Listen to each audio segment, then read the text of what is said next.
Saudara, kami merasa perlu menyampaikan bahwa tadi sebenarnya tim Sapa Indonesia Malam sudah menghubungi pelaksana tugas Kepala BPBD Jember untuk hadir memberikan klarifikasi atau penjelasan mengenai isu ini di program Sapa Indonesia Malam. Sejatinya PLT Kepala BPBD Jember juga menyatakan setuju. Namun beberapa menit sebelum program ini tayang, pelaksana tugas Kepala BPBD Jember ini membatalkan kehadirannya di program Sapa Indonesia Malam. Pak Syauki, Anda Ketua DPRD Kabupaten Jember, Anda sudah tahu bahwa memang betul sebenarnya ini legal, ada aturannya, tapi di sisi lain setelah kasus ini menyeruak, ada kritikan luar biasa tajam diarahkan ke Kabupaten Jember. Banyak yang merasa ini tidak sesuai dengan standar etika begitu. Seperti juga tadi Pak Herman menyatakan demikian. Walaupun kemudian ini legal sebenarnya, tidakkah DPRD Kabupaten Jember merasa bahwa misalnya perlu memanggil jajaran pemerintahan Kabupaten Jember untuk didengarkan penjelasannya?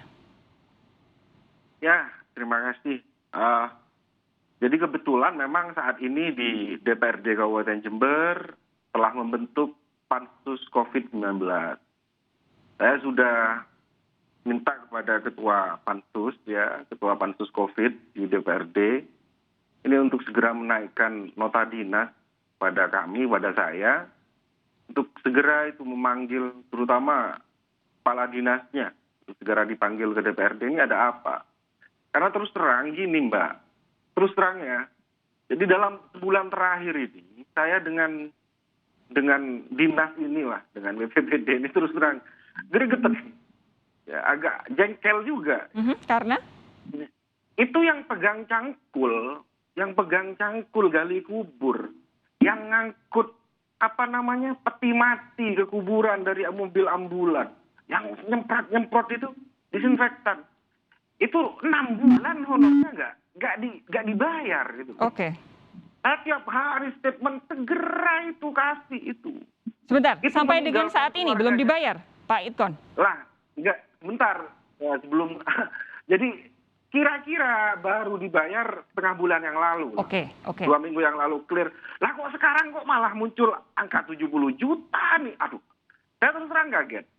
Terus terang nggak nyangka. Yang saya kawal itu adalah honor untuk relawan-relawan COVID yang dibentuk oleh kepala desa itu, karena memang angka kematian di Jember kemarin sangat tinggi. Saya kejar itu kemarin, dan itu angkanya nggak seberapa itu 100.000 sama uang makan 30.000 itu, Mbak.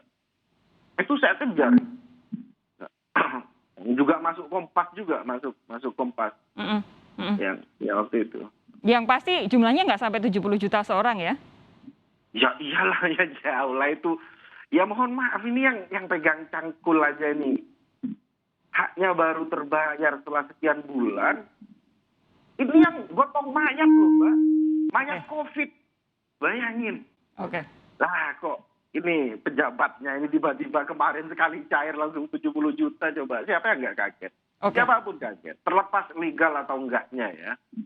Kalau ditanya legalnya, saya jawab itu legal. Baik. Pak Herman, saya minta tanggapan Anda. Baik, Mbak.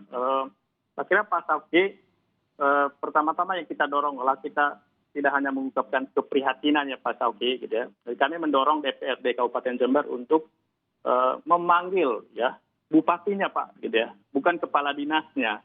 Karena yang SK itu kan dari Pak Bupati ya Pak ya. Gitu. Jadi dalam konteks seperti ini Mbak, yang perlu diperkuat adalah pengawasan dari DPRD sebagai representasi masyarakat. Gitu. Kemudian yang kedua, berhadapan dengan kasus Jember, saya kira Provinsi Jawa Timur harus mengambil langkah yang tegas sebagai wakil pemerintah pusat di Jawa Timur. Gitu ya. Kemudian di level pemerintah pusat, saya kira tidak hanya mendorong itu kepada pemerintah provinsi, karena belajar dari beberapa kasus belakangan dari Sumatera Barat, dari Penajam Pasir Utara, kemudian sekarang Jember, gitu ya. Perlu diantisipasi atau direspon dengan kebijakan tertentu dari Kementerian Dalam Negeri gitu. Berhadapan dengan ini, saya kira ada yang perlu didorong ada 3 hal ya. Pertama soal kelembagaan, penguatan kelembagaan DPRD gitu ya dalam pengawasan gitu ya. Jangan sampai anggota dewan yang terhormat di daerah itu juga punya kacamata atau perspektif yang sama dengan kepala daerah gitu ya. Kemudian yang kedua gitu ya. Sekarang kan kita punya aplikasi lapor ya. yang dikeluarkan oleh Kemenpan RB. Jadi saya kira yang perlu didorong ke depan adalah bagaimana mengaktifkan monitoring dan evaluasi dari masyarakat yang menggunakan aplikasi ini gitu. Karena saya sangat yakin di daerah-daerah lain gitu ya, karena tidak terblow up di media, praktis seperti ini terjadi gitu Mbak ya. Oke, Pak Idkon, kalau kemudian kondisinya seperti ini, ada banyak hal yang terkait dengan penanganan pandemi COVID-19 ini yang masih terus dipertanyakan oleh DPRD. Kira-kira setelah ini, apa yang akan dilakukan oleh DPRD Jember, Pak? Ya, kita akan panggil terutama bupati ya, bupati berikut Pak Sekda, berikut kepala dinasnya kita akan panggil, kita akan undang ke DPRD untuk ya klarifikasi lah. Oke. Akan tetapi dengan mencuatnya ini terutama di Kompas TV malam ini, saya sih berharap juga Mas Herman, karena di Indonesia ini ada 514 kabupaten kota yang semuanya juga pakai regulasi yang sama, kalau nggak Permendagri ya pakai PMK ya, Permenkyu. Jadi mohon itu juga jangan sampai ini terjadi juga di 514 kabupaten kota yang lain. Oke. Pak Idkon, tapi sampai sejauh ini kondisi penanganan COVID-19, kondisi penularan COVID-19 juga di Kabupaten Jember seperti apa sih? Sudah menurun ya, kita sudah di level 3, kemudian di 31 kecamatan yang ada di Kabupaten Jember ini juga sudah tidak ada zona merahnya. Oke. Semuanya sudah orange, semuanya ya artinya levelnya sudah level 3 dan Oke, jadi memang ada penurunan dibanding ketika puncak kasus, tapi belum serendah ketika sebelum masa PPKM ya? Belum. Oke. Belum, masih relatif tinggi, Mas. Apa yang jadi catatan DPRD Jember soal penanganan COVID-19 untuk saat ini, Pak Idkon? Selain tentunya soal kasus honor ini ya? Soal ini percepatan vaksinasi, Oke. percepatan vaksinasi ini PR terbesar di Kabupaten Jember.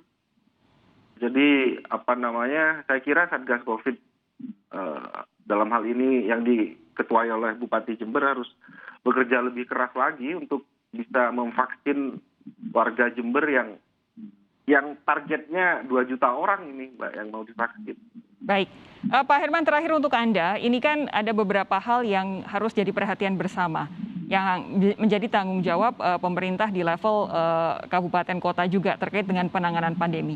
Apa catatan yang diberikan oleh KPPOD terkait dengan penanganan pandeminya sendiri dan juga dengan pengeluaran atau dengan budget-budget yang seharusnya bisa digunakan untuk mempercepat penanganan pandemi COVID-19 di berbagai kabupaten kota?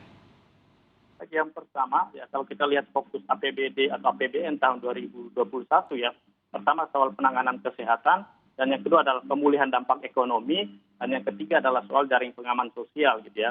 Meskipun di beberapa daerah termasuk Jember gitu ya, itu sudah melihat grafik turun, tapi masih ingat ada 2 prioritas lain, soal pemulihan dampak ekonomi dan juga jaring pengaman sosial gitu ya. Itu yang pertama. Kemudian yang kedua adalah berangkat dari kasus-kasus adanya pembelanjaan yang menurut kita itu mencederai rasa kepantasan sosial tadi gitu ya.